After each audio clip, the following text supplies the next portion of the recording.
Hello and welcome. My name's Karen O'Connor and you're listening to Menopause, Marriage and Motherhood.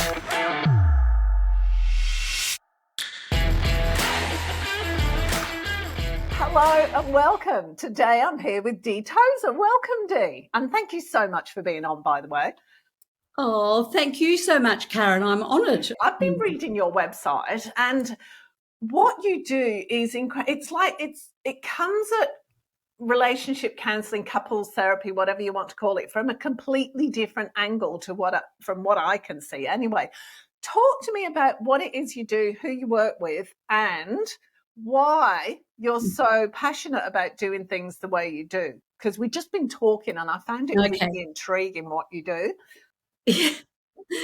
Well, what I do in a nutshell is crunch down in the endurance, tolerance time frame when couples are out of sorts with each other for whatever reason, and particularly if they're in a serious crisis and they're into a couples therapy in the traditional sense, it drags on and on. And if there's crisis, as I learned over the years, they cannot tolerate or endure the ongoing drag on for a year or two. So I tried, tested and worked out the perfect time frame is 90 days, believe it or not. And I do a 90-day program that stabilises them because I do nowadays pretty well everybody I deal with is in high crisis due to either an infidelity or high volatility that they just can't tolerate anymore. So we need to stabilise and settle quickly to be able to rescue, then repair and rebuild, make that relationship over. I do relationship makeovers. And 90, I've got another 30 days on the end if we need it. I hardly ever have to use it. And the reason I went there was because I started working 30 years ago with affluent people. I'm in an affluent area where people were travelling. The guy was more travelling back in that era. Kids were high achievers, family pressures, no attention to their relationship. And I was doing phone calls with somebody travelling in a hotel at night in another country. I would be doing a landline phone call, totally against all conventional couples therapy. So I was a psychologist for 30-something years, but this is coaching. So what I realised, I'm actually forward-pacing people to do it well, to make sure they have a sustainable relationship that thrives. And to do that, we have to do individual and joint sessions, which goes against traditional therapy. And I'm quite the unconventional, if that's the answer. Is that enough answer for that? I've got more. I can go on and on. I think that's great because there's a few things that you said there that go against my understanding of couples therapy and relationship therapy. And I don't know that much about it, I've got to be perfectly honest. But the idea of having a solo session with a counsellor is great because you can just offload without worrying about what your partner's going to think or whether you're upsetting them or, their reaction to whatever's going on. You just offload. This is where I'm at. And that's what's needed as well, isn't it? Yeah, because it doesn't trigger off or activate any more grudges or resentment. So when people come in and they are only there together, they either hurt each other or one hurts the other, or they guard and crush it back down. They go outside feeling more grudges than they had when they came in. So that was many, many years ago. And by accident really, and I did it because someone was travelling and I needed to rescue, and we had so much on the line. See, we've got the family on the line. I work mainly with people in businesses where they've got a load on the line there, even reputations on the line. And then, of course, the asset base they've worked so hard for, all on the line. And we need to deal with it as fast as possible in the shortest time frame for endurance and tolerance, and show people how, to let go of the bitterness and whatever else has arisen, because it's going to be there. We're human. We've got all of that in us. That's the way we're built. And then also how to return the what I call chain reaction around, so it becomes a good, great chain reaction, not the negative one we get in. And so that's what I do. And in 90 days, I do extend occasionally to 120 days if I have to, no extra charge. But I don't charge sessionally based. It's a package fee. And that means people commit for 90 days. They don't think, I'll go next week. Oh, now I'm not going. No, I didn't like what you said. You said that about me and that really wasn't true. And the therapist, well, so Sue is looking after you. She's biased. I'm not going. See, so I got rid of all that. It eliminated every hiccup. Yeah, because it's not an option to go or not. You're not just paying week by week. It's like this is it's a course. It's a program, basically. Personal development program It's that a you program. signed up for and you attend. So I'm just thinking about how I'd feel if I was in there and the questions I'd have, because I think that's one of the important things. Going into this kind of session would be more about me as an individual, first and foremost, rather than us as a couple. And I think that would actually be crucial, because one of the things I certainly felt after a long time in the relationship was that I didn't exist as an individual anymore. And I think that's how a lot of people, women maybe, I don't know, women or men, do men feel like that? Or is it just a woman thing? Yes. No, they both do. And interesting, this is how long I've been doing this. In 1993, early days for me, 3 years in, I came up with the concept of individual operating systems and couples operating systems. So iOS and COS, not iOS. And when Apple iPhones came out and all of that with iOS, I laughed. I thought it was hysterical, because I think I've been doing it for about 8 to 10 years, talking to a couple, showing them that how they haven't been able to migrate across to a couples operating system that's going to be sustainable for a thriving relationship. They've stayed in their individual operating system, their iOS, and we have to nurture that. We all have to have it. But then learning how to have a couples operating system is a learnt skill. It's not something we automatically know how to do unless we've had a fabulous family experience and we watch that in life. Not many do.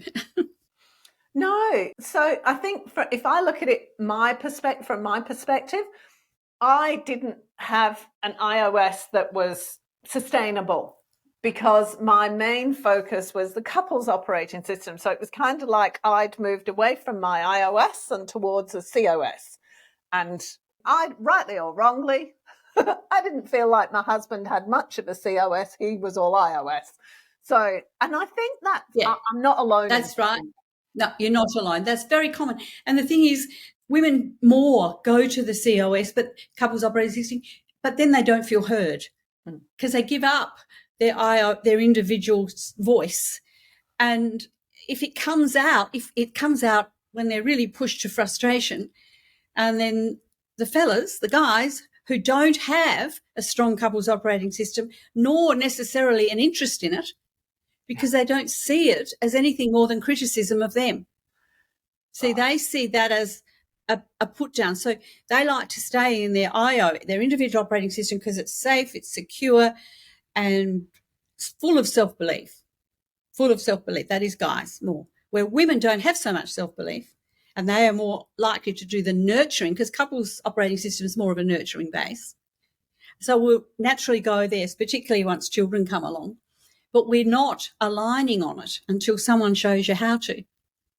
And that I learned that very, very early on, the early 1990s. I was a teacher first for 15 years, and then I went back to uni and I did a degree in psychology, in brain neurosciences, and that came out of me watching kids and coaching and doing parent-teacher nights, not with academic work back in the day of 1969, 70, 71.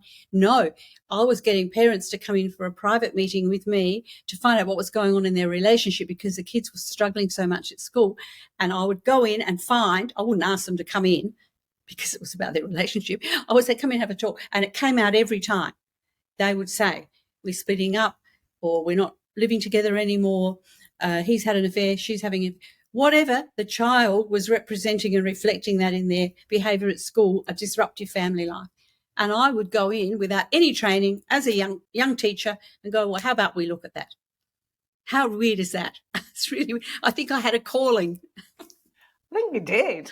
And one thing I think is interesting is that you track everything too, don't you? It's not like what you do lands for me as results oriented. You want to know the result and you want to know the outcome. I do. Yeah, because what would I be there for if I'm not giving people the happiness they deserve and shaping them up? It's not fulfilling for me. That's selfish, I guess. But so when I first started out as a psychologist with my psych degree in 1990, finished the 3-year psych degree, we traditionally get sent, all our clients were to depression, anxiety, stress, trauma, and I went on and trained and all that. Regularly, somebody would come in and I would hear that behind it was a relationship issue at home of the full range of whatever they were. And I would then say, well, do you think your husband or your wife might come in and have a chat with me? It just seemed to be, I was results orientated, solution focused. I go, well, maybe I could understand that better and maybe we could help. And that's what happened. So then I started to think, well, this isn't really something I know that much about training wise. So I should record everybody. So I see who came in when. I was so detailed. It was a spreadsheet like you haven't seen of detail. And I had how many times they came, what I covered. So I learned, don't cover that. That doesn't work. That sets something off. Then I worked out grudges. And I came to this whole terminology of grudge sludge, which is like emotional quicksand. Then I worked out quickly how to move that.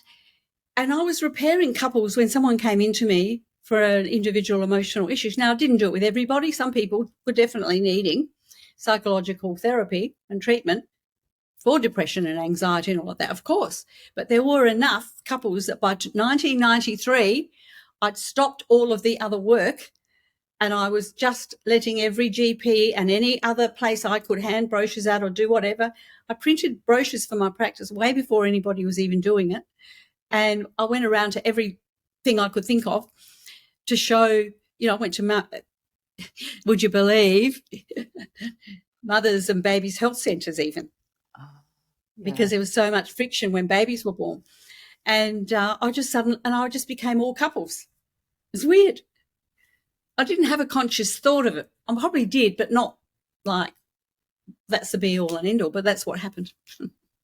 And so that's how I know how many, that's how I know what worked. It's really interesting because, like, if I think about, there's a couple of ways I want to go here. There's so many questions I've got, but it's like somebody who's been in a marriage for several decades, you get into habits, don't you? And it becomes your reality. Yes. That's the way I am. That's Yes. the way they are. That's the way the situation is. How do you actually start to work and support people in seeing, well, that's not actually the truth. That's just the way it is right now. How do you do that? Yeah, well, okay. Well, I don't approach it by that's not the truth. I say, what impact is that having on your spouse? And then what is it having on you? Let's unpack the impact. And then I say, so how would it feel if that was said instead? So I never talk about change. So I don't use the word change. Humans do not like the word change. Little babies, 2-year-olds don't like the word change. No. So I talk, adapt and align. If I have to go somewhere near change, I use the word modify because we can all see ourselves doing that. Then I say, everything I do, I created a diamond back in the day, 1989, called the Goodwill Diamond of Everlasting Love. I called it a corny name. Anyway, it's still there today. It's part of everything I do. I have a playbook everybody gets. It's just about the first page in the playbook, because goodwill is really the piece that suffers when people are together a long time. They get in a routine and a rhythm, but they don't necessarily feel like they matter enough. And it's goodwill that got damaged along the way and kept on getting a bruise and a battering verbally, or just distance, become dissociated, or routine habits. And we just don't get heard. We don't feel like we matter. But it's usually both sides. It's not usually one. Whenever I have a couple where one partner says, I don't get heard or whatever, and I can ask the other spouse, and that one will say, no, I don't either. We've stopped hearing each other. We've gotten into trudge along together.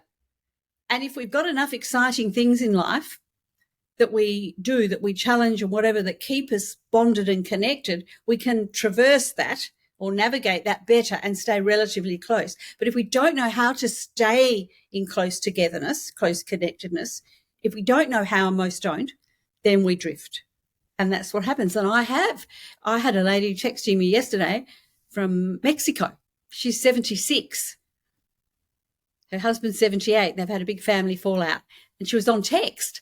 She said, can I have a chat with you without you charging me, because he won't let me pay for anything? Yeah, sure. Okay, so we did it. We did 20 minutes texting, and I was able to help her work out her next step. Okay? And it's not about long-term anything. It was a 20-minute texting because she couldn't speak because he would hear her. So she's doing this. He's a 78-year-old man who's quite stuck in his ways now. So she probably is. I don't even know them. But I gave her step one, and that's what she needed. She didn't have an open doorway. And I said to her, there's step one. Go and have a think about, in 2 years, is it going to matter that you are refusing to have anything to do with his family? And it all came from a nothing thing, actually, if you look at it, scale of things. And she went, oh, yeah, it is. I said, when's it going to matter most? She said, oh, I've got a granddaughter getting married and everyone's going to be at that wedding. I said, when's that going to be? She said, 6 weeks. I said, all right, let's aim for that then. But I won't be helping her. I've pointed her to people who can help her through that, because it's not what I do. And she was so grateful, because they just don't know. And it takes up, not always does it take up that one person controls, but sometimes it does, and in her case it did. And sometimes it just takes up that we just pull back, we're detached and disconnected. Do you find that when something happens like infidelity or something like that, is that an excuse to prompt a separation or a change in behaviour, or to prompt a reaction of some kind? What are the causes of infidelity? Well, yes. Well, last year I wrote my controversial book called Affair Repair. It was published, it's on Amazon last September. And not for everybody, but the majority, and all those I deal with where they want to look at a repair, guess what it is? A cry for help, I believe. It is a cry for the other partner to look at me and notice me. And yeah. So another person out there, whether it's online, texting, in the gym, at work, whatever, pays attention, and people feel worthwhile again. So easy. We don't like it. We think, well, why don't you have better morals than that? It's not an excuse. You can't say it was a mistake. All of that. However, it's very easy to not even notice you're sliding into a close friendship with somebody who's paying attention to you. And at work in particular, there's likely to be someone else there who's in a similar distant, disconnected relationship at home where they're not heard, where there's not, or in a high volatile one. So they start sharing their story, and then they find common ground and they get connected. They matter. They feel like they matter. We need to matter. That's what it's all about. We must feel close enough to matter. And there's a way to do that. And that's what I teach over 90 days. So what is the first step? Going back to that lady in Mexico, what is the first step? What do you need to do? Like if somebody came to you and said, just found out my wife's been unfaithful to me, and, the marriage has been going downhill for a while and blah, blah, blah. What are the first steps that need to happen there? I say what I say. So I go with events. So this one happened to be a wedding, grandchild's wedding, but I would typically go with, and so on a Christmas Day coming up, if even could be February and the next Christmas Day is not till December, and I'll say, what's going to be happening on Christmas Day? Is it worth all of this, or is it worth having a look at fixing it? And they go, oh. And then other people have a holiday. I have a couple currently, and I can't believe it that they are, because they're a very high volatile couple. They're going to Italy and Mediterranean next week for 8 weeks. And 3 months ago, you couldn't even imagine they would be able to get on that trip together. They couldn't have. If they did, one was coming home, I think, or going somewhere else. But not now. And I said to them right at the beginning of it, when they were deciding whether to even, immerse in this with me, because it's an immersion over 90 days, I said, what's the biggest goal? So they were both quickly and easily able to say, well, we have got a trip booked. I said, how big a trip? So it's about looking forward to whatever the goal is, and it doesn't have to be that. It can be a child's christening, a child's graduation from uni. Who's going, and are you going to actually, or what about a funeral? I had a couple go where a niece, I think about 8-year-old, who had a very serious cancer, died. And so they had to all end up at a family awful funeral, very tragic. And I said, so when I met me, was a child had just passed away and they've got a funeral in 2 weeks because of the way it all happened. They have to do a whole lot of coroner stuff. And I said, come on then, let's just dive right into this. So you can go to that funeral and that little child will be honoured. The family will be cohesively bonded all together. And then we'll deal with the fallout of what's happened after that. Let's just stabilise you, put that aside and then go there. And that's so bonding, they realise they still do really care a lot about each other. And they're able to go there and see the difference when they change. Hate the word, but anyway, that is a change. That's a massive shift of modifying, isn't it? Massive, to be able to go to a funeral and put the other hat on. Yeah, I say, so how would you feel after it if you don't put that hat on and you don't talk to your sister or your brother-in-law there? So that's what I do. I bring real life pain and examples into it so that people want to shift. They want to. So when couples are really at each other's throat, for example, and there's you must see it in several different ways. Either they're constantly at each other or they just don't care and don't want anything to do with each other again. So there's got to be different. Are there different causes and supports that you give for the different ways of being that the couples have? Great question. There are. I've identified 7 couple types. Oh. All right.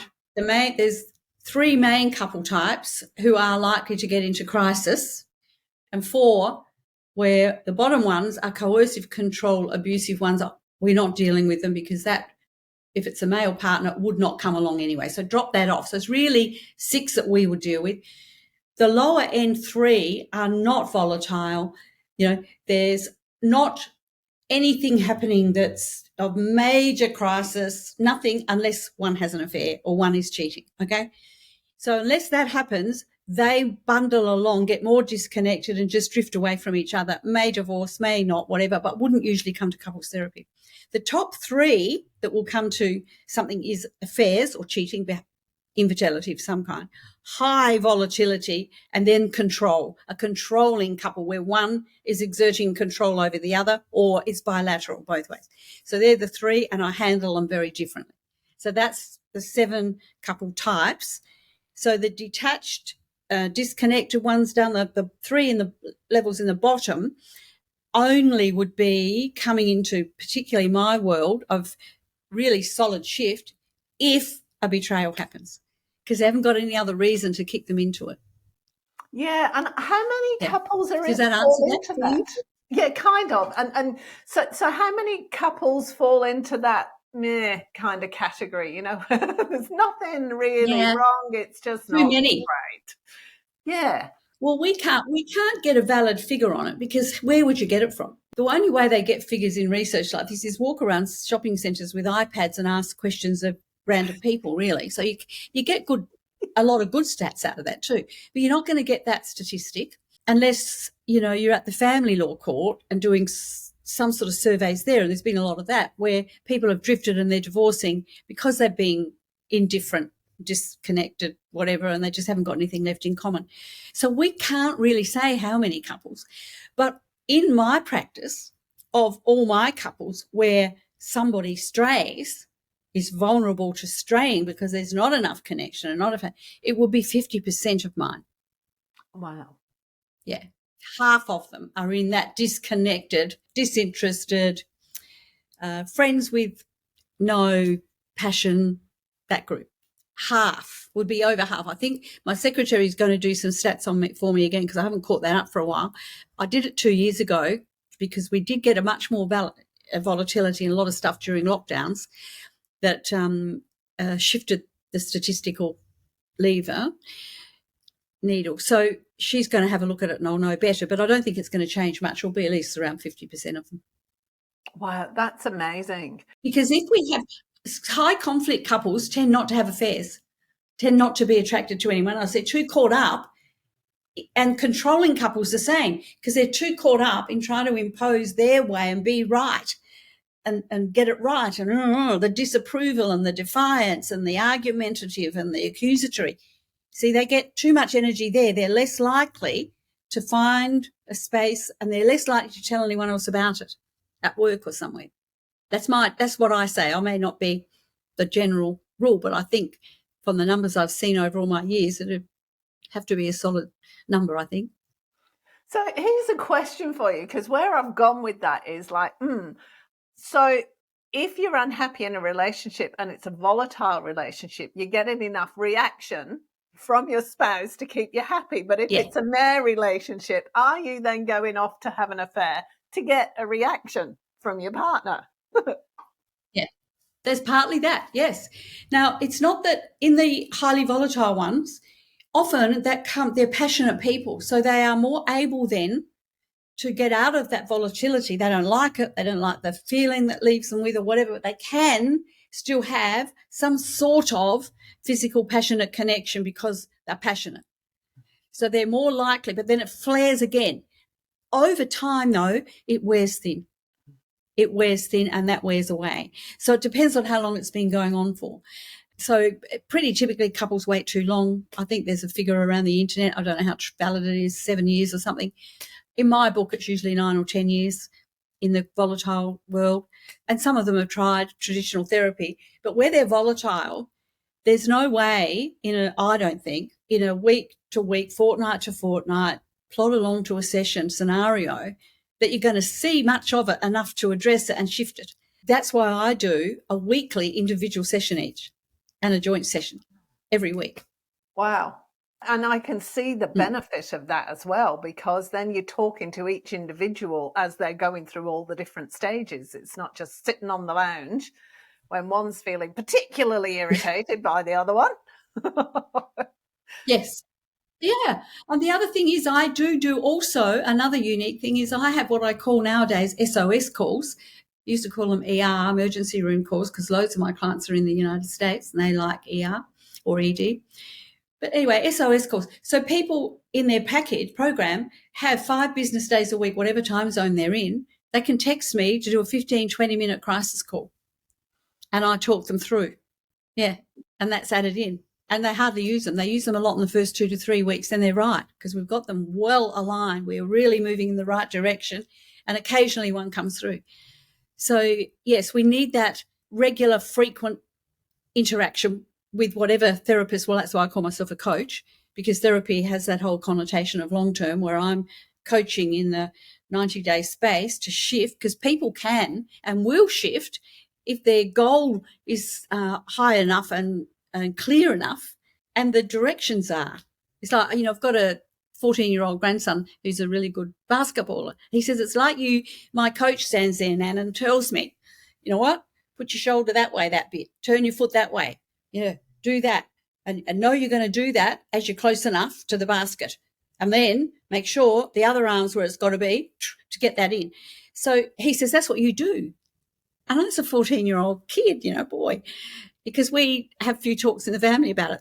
It comes up quite a bit about what I do, because it's unusual. It's interesting. Is this like, because I'm thinking, as you get into habits in relationships, or even over a short period of time, you tend to not think about what you're doing. It's a reaction rather than a response. And is it that you're then doing, from what you're saying, you're creating a different reaction to what you normally do? You respond. I'm grasping at something here. I think what you might be grasping at is that I make a distinction between reacting and responding. And so I show people what's going on when they react, and then I show them what to do to respond instead, and how much better that outcome is, and how they can learn it very quickly. I do that. And I do it all within a little graphic I've got called chain reaction. So they can see there's a negative chain reaction, and that's why, and that has repercussions. Then we have a positive chain reaction, and that has togetherness, close outcomes.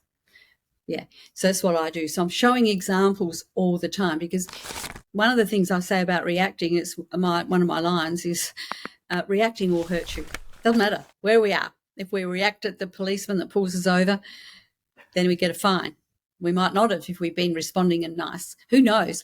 But, we react. We arc up in a reactive way, even if it's an arc up but a walk away, shoulder shrug, a contempt walk, whatever we do, if we react, it will come back to bite us and hurt us somehow. But we're not and it even hurts aware. The relationship, so then indirectly. Yeah, because we're not even aware that we are reacting. It's just like that's what we do in that situation. And is it really difficult to get people to see how they react? No, because I've got a lens on it, of course. And because I do the individual sessions, I talk about that with them in their individual sessions. And then when we do the joint, they're much more pleasant and civil and cooperative with each other to go, yeah, I am doing that to you. Because if they care enough, they wouldn't be coming in my program if they didn't have enough depth of caring, or they wanted to decide if they had enough depth of caring. So then they go, oh, wow, yeah, that's right. So, why did I say that? Because I always do, and that makes you feel shut down. Why do I want to shut you down? I don't know. It's habit, yeah. So then I say, well, what about if you said this instead? And then we've got loads and loads of dialogue examples that I give them. It's great because I'm beginning to see the power of doing the individual sessions as well as the joint sessions, because otherwise you're not going to be able to get to this, are you? Because if you start trying to explain to somebody that they're reacting rather than responding to something their partner's doing when they're sitting right next to them, it's probably not going to go well. No. Well, we get lots of arc-ups. Occasionally, when we're good at couples therapy, you can manage it relatively well, but you don't get as good an outcome. And when I'm doing the individual sessions, I can assess that person's ability to take on board what I'm saying and word it so they can, and they can apply it. I can assess that person's personality type. I can also assess their endurance or perseverance threshold to see what other moving pieces we can bring in to make sure we solidify it. So I get a lot more out of the person by knowing that person. You cannot get that in joint sessions with couples. You just can't. And I did years of it, so I know. It's not like I didn't ever try it. Okay. Here's a loaded question that you actually don't need to answer. Why?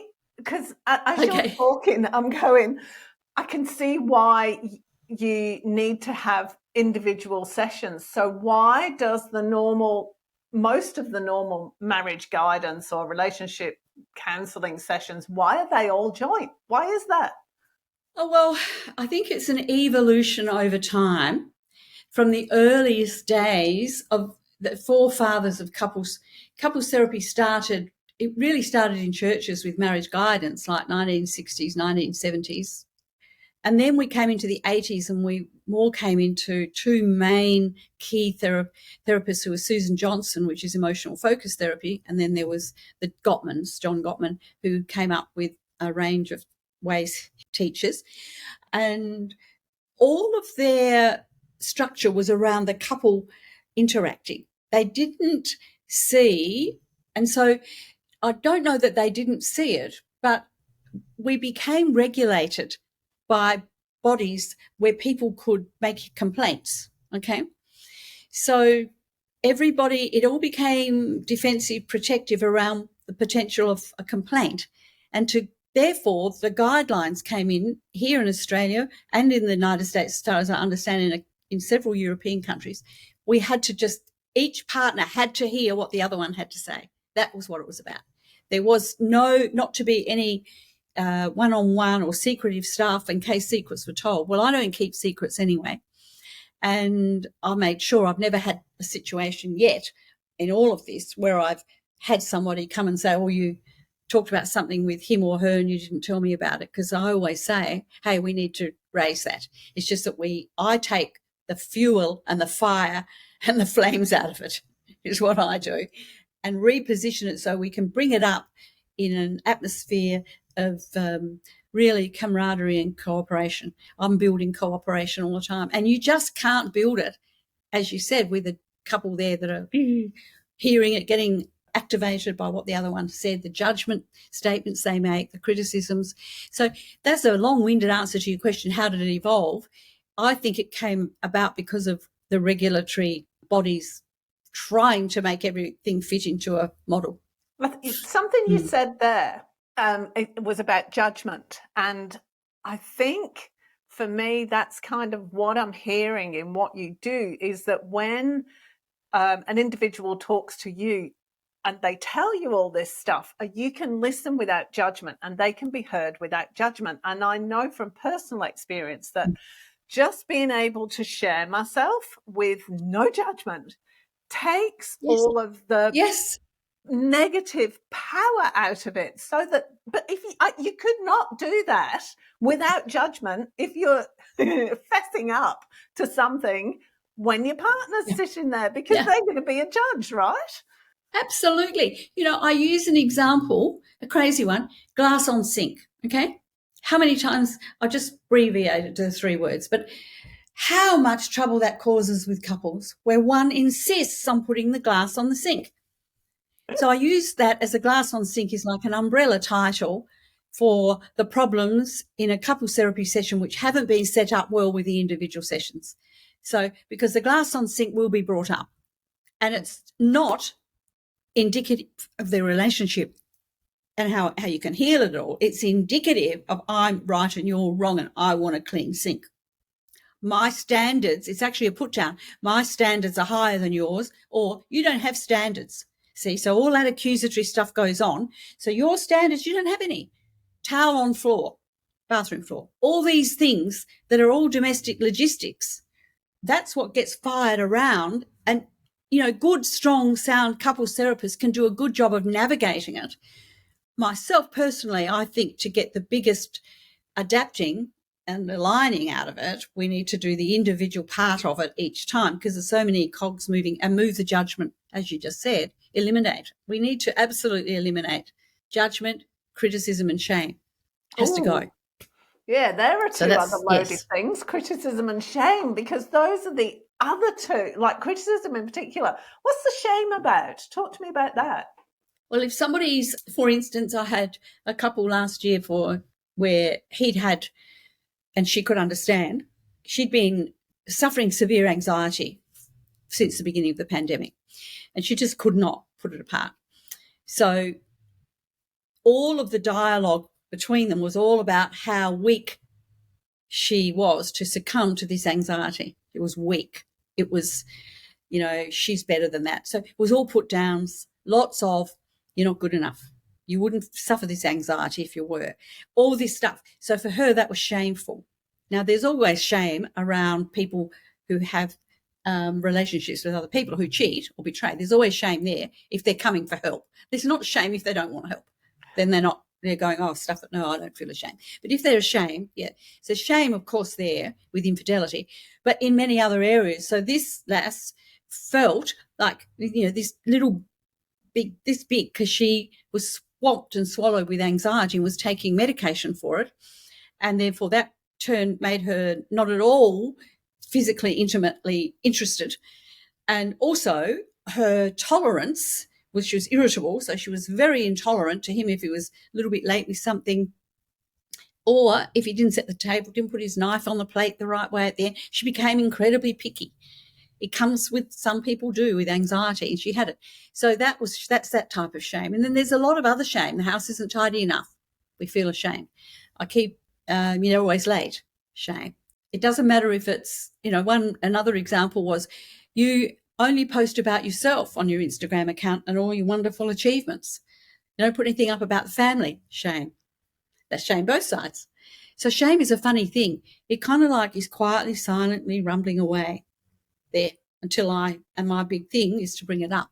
Yeah, it's funny as you're talking, I'm going, oh my gosh, sense. Yeah. There's so many possibilities for shame. You know, I'm not good enough. All I do is look after the kids. I haven't got a job. I'm not earning money. All of those things. I hadn't considered it from that perspective at all. But it is a kind of shame, isn't it? Yeah. And where you've got a partner that's not earning, and it's not always a woman, sometimes it's the man that's not earning, you've got the shame can come through from, I'm not trying hard enough. Why didn't I put out 60 applications for jobs and I didn't get any? I didn't get any of them. Shame comes in multiple layers. But the empathy from the other partner, from their partner, their spouse, isn't there. It can be in the beginning, but it wears thin over a long time. Yeah. So when I'm in my individual sessions, the empathy comes through and we resolve that as best we can. I love what you do because it's all about hearing the individuals, because unless the individual's been heard fully, there's no way forward because their iOS system isn't operating, basically. Yeah, exactly. That's right. That's right. Yes, so that's how I do it, Karen. That is fantastic. We're going to wrap up in a few minutes. Is there anything else you want to share before we go? Look, people ask me, why is it possible? Isn't once a cheater always a cheater? Because I'm mainly in that area. Why is that not so?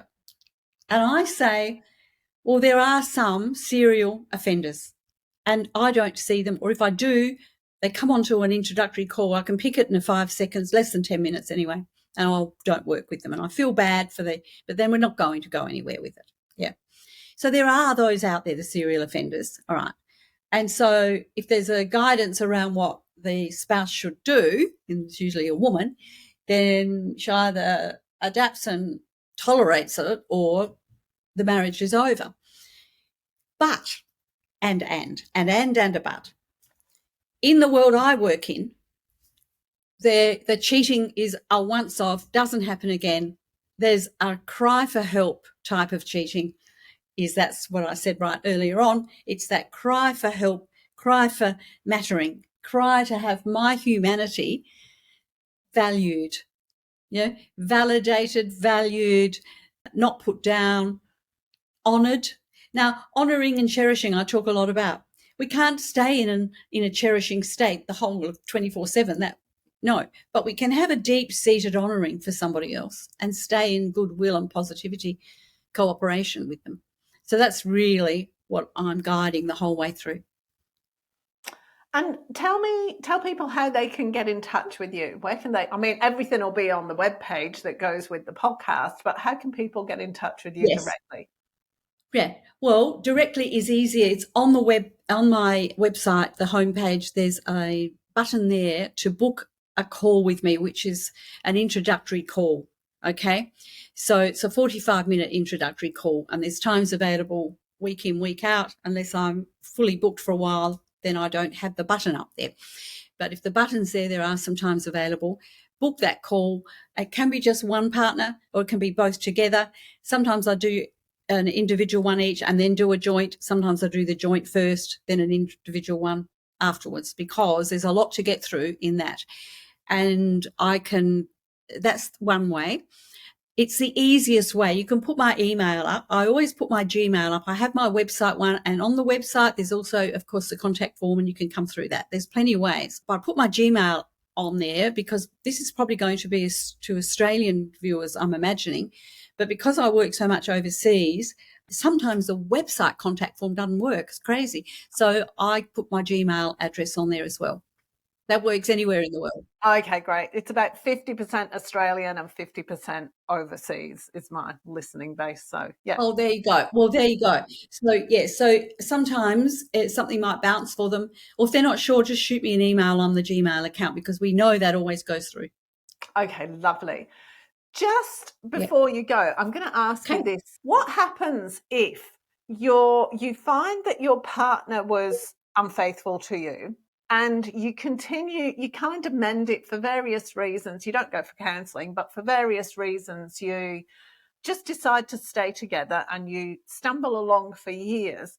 But then as the years go on, you find that your partner's treating you with less and less respect, and you just wish that you got out when you could have done a few years before. Is that salvageable, or how do you work on that kind of scenario? The same way, it is fully salvageable, because if people know how to salvage it, because sometimes the partner that's showing the disrespect doesn't even know they are. What they're more doing is showing disapproval. And that's because the person that got really hurt can't show approval to them. We're bumbling along, but we've stopped showing approval. Therefore, one or other or both feel this strong vibe of disapproval. And then they don't know what to do about it. It feels like disrespect. People talk about disrespect all the time. But disapproval is really what the underlying point is. And so they can't do it. They can't fix that themselves. So they just bumble along and it feels like disrespect. So we get more distant. As soon as we fix that disapproval piece and get into the idea of who am I here? What does being likable and being lovable mean? Not loving, not showing love, but being somebody that somebody can love. That's what I do. I do a whole likable, lovable piece. It's a wake-up call and it stops.